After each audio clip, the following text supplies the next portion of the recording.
Hello and welcome to your first lesson with me. I'm happy to share with you my talents as a way of tithing to the glory of God. So please join me now. And if you haven't already, make sure you have your cell phone handy. Make sure that you might have another device to watch this video on. All right, let's begin.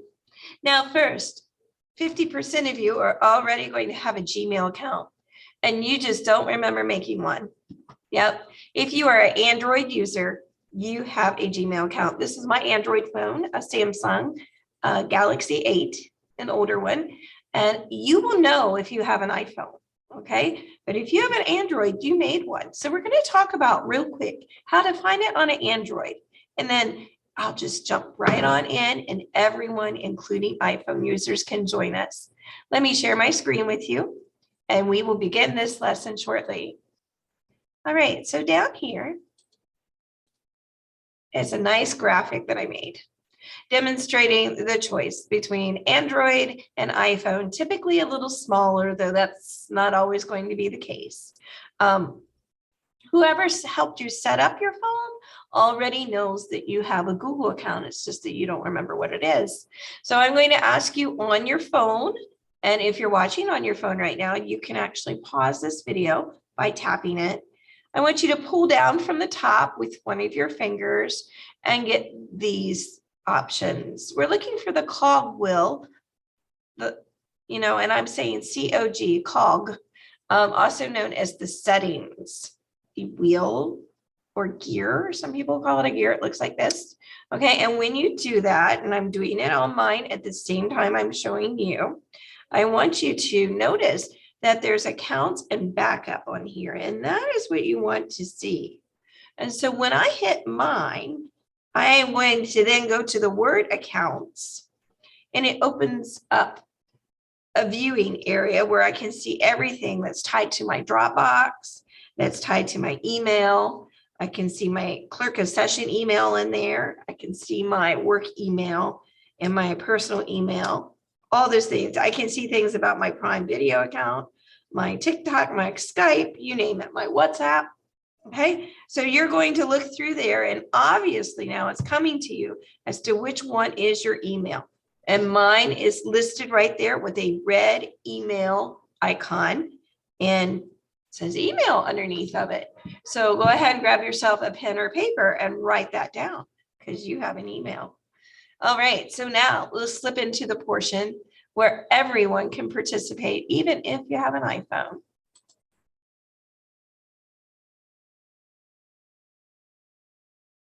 Okay, and this is where you put in your name. This is the person that will somewhat own the Gmail account.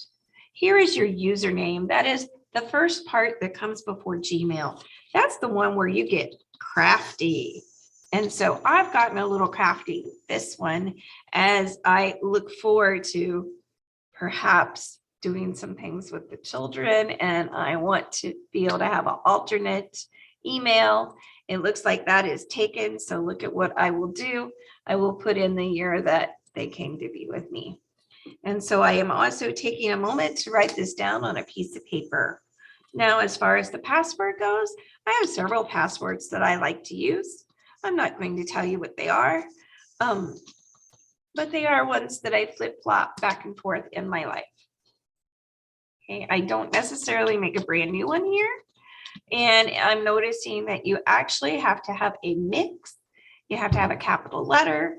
You have to have a couple numbers and an exclamation mark.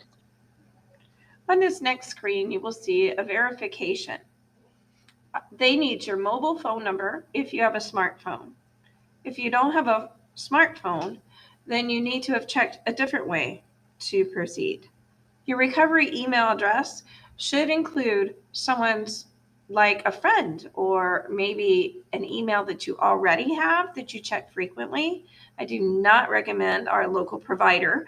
Again, those options go down frequently. So use a son, daughter, neighbor, somebody's recovery email that might help you if you lose yours.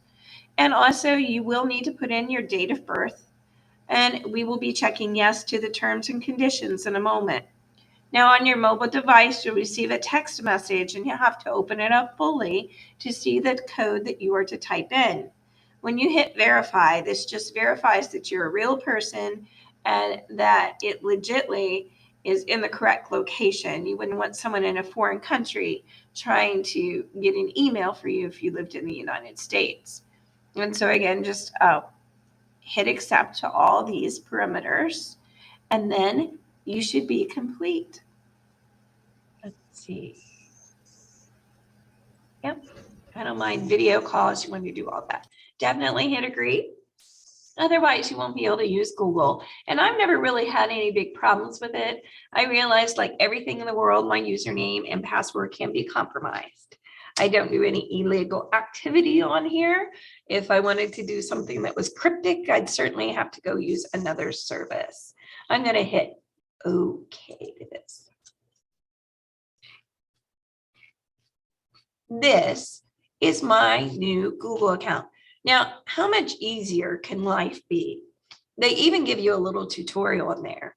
So I encourage you to come back to me, share with me your new Gmail account.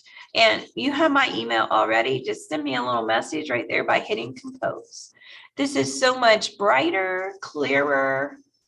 Look, I can even customize it with my favorite colors.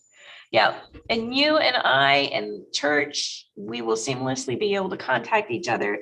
You'll be able to open up my documents more clearly. Hey, I look forward to hearing about what your new email address is. And we're going to talk more in our next lesson. But hey, you have a Google account now, and that was step one. Step two might be, how do I check it on a frequent basis, such as how do I put it on my cell phone? You can always go to gmail.com and sign in on any device, but I'll put an app on your phone if you'd like for me to. All right, I'll see you next time. Thanks for watching.